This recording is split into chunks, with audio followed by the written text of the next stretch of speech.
అక్కినేని అఖిల్ ఏందన్నా టాలీవుడ్ మీద ఒక యుద్ధమే చేస్తున్నాడు మొత్తానికి. మరో సినిమాతో ముందుకు రాబోతున్నాడు. లెనిన్ అని టైటిల్ పెట్టారు. టీజర్ చూసాక ఎలా అనిపించింది? ఈసారి ఇట్టు కొట్టే ఛాన్సెస్ ఏమైనా కనపడ్డాయి?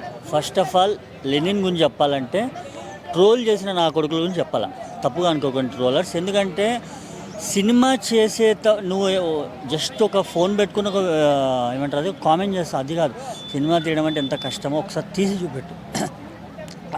గ్లిమ్స్ మీద వేరే అందరూ చాలా బాగుంది, చాలా అంటే తప్పుగా రాసిన ప్రతి ఒక్కడు, అఖిల్ గురించి తప్పుగా రాసిన ప్రతి ఒక్కడు ఇప్పుడు సెల్యూట్ చేస్తున్నాడు. అట్లాంటి ఒకటి నిన్న చూసేస్తాం, ఏదో రామ్ ఏదో పేరు ఉంటుంది అతనిది. అంత ఏం లేదు, మళ్ళీ రాంగ్ స్టెప్. నువ్వు తీరా వెళ్ళి సినిమా, సినిమా ఎందుకు ఇవన్నీ మీకు? లెనిన్ గురించి చెప్పాలంటే first of all Muralikrishna Abburi hats off అండి. ఎందుకంటే ఇంకా ఇది ఏం లేదు, జస్ట్ గ్లిమ్స్ మాత్రమే. గ్లిమ్స్లోనే ఒక రేంజ్లో చూపించినారు మీరు. అండ్ అఖినేని నాకు తెలిసి ఇదొక బ్లాక్ బస్టర్ అని అనుకోవాలి. ఎందుకంటే ఆ స్లాంగ్, అంటే అతను ఉండాలి లవర్ బాయ్ లుక్కి ఆ స్లాంగ్. దాంట్లో ఒక డైలాగ్ ఉంటుంది, మనం పోయేటప్పుడు మన పేరు నిలబడాలని. అది ఇప్పుడు ఆల్రెడీ సిస్సింది సినిమాతోనే రికార్డులు బద్దలు కొట్టినాడు.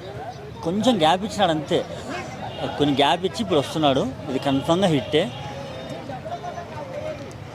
చాలామంది శ్రీలీలను పెట్టారు. శ్రీలీలతో పెద్ద సినిమాలు హిట్ అవ్వట్లేదు, ఆడుతున్నాయి కానీ జస్ట్ అలా వచ్చిపోతున్నాయి కానీ ఏం లేదు. మళ్ళీ ఆమెను ఎందుకు పెట్టారు అన్న? ఇప్పుడు అంటే మనం ఎవరిని బ్యాడ్ అని కదా, కంటెంట్ అన్న. సినిమాలో కంటెంట్ ఉంటే ఇప్పుడు అంతెందుకు. కోర్టు మూవీ, దాంట్లో ఎవరున్నారు? చిన్నపిల్లలే వాళ్ళు హీరో హీరోయిన్స్. ఎంత పైకి తీసుకే 100 కోట్లు వచ్చింది. బలగం మూవీ, దాంట్లో ఎవరున్నారు? వేణు డైరెక్టర్. ఎక్కడ పోయింది అది? ఒక రేంజ్కి. మన సినిమా అన్న, జనాలకి సినిమా నచ్చితే ఇక్కడ తీసుకెళ్తారు, లేదంటే వదిలేస్తారు. పెద్ద పెద్ద స్టార్ హీరోలు కూడా ఎట్లా అయిపోయినా చూసారు కదా. సినిమా కంటెంట్ నచ్చాలి అంతేగాని హీరో హీరోయిన్ దాంట్లో ఉన్న కమెడియన్స్ కాదు. సినిమాలో కంటెంట్ దమ్ము ఉంటే ఆటోమేటిక్ హిట్ అవుతుంది అంతే. హీరోయిన్ ఏముంది, మెయిన్ క్యారెక్టర్ ఎవరు? హీరో. హీరోయిన్ ఏం లేదు కదా.